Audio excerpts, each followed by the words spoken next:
المصطفى والمرتضى.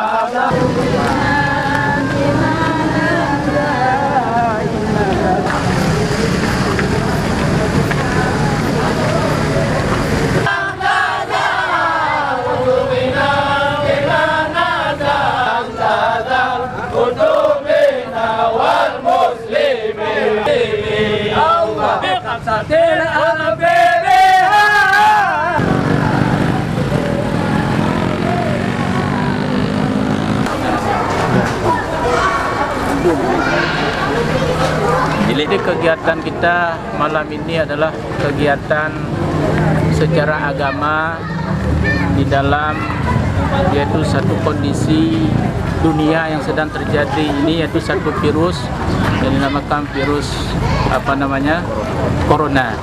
Oleh karena itu Islam sudah dahulu mengetahui, kalau di dalam Al-Quran itu juga sudah dijelaskan Allah Subhanahu Wa Taala. Mudah-mudahan dengan doa yang kita panjatkan kepada Allah, mudah-mudahan Allah menjauhkan orang Islam terutama dan juga negeri-negeri itu dari bencana yang sedang terjadi, yaitu musibah virus corona ini.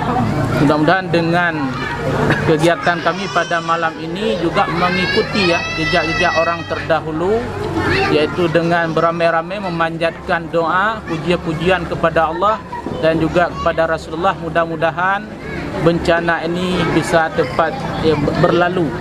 Himbauan kami kepada masyarakat untuk salah satunya untuk memutuskan penyakit ini ataupun menjauhkan daripada kami, banyaklah berdoa kepada Allah. Mudah-mudahan dengan doa itu, karena doa itu adalah mistahun ibadah. Doa itu otak pada ibadah adalah doa. Orang Islam, doa inilah yang terpenting di dalam hidupnya. Mudah-mudahan dengan doa dan usaha kita menjauhi yaitu hubungan-hubungan yang memang sekarang sudah dijalankan oleh pemerintah. Jadi mudah-mudahan kita terjauhi dari yaitu virus corona tersebut.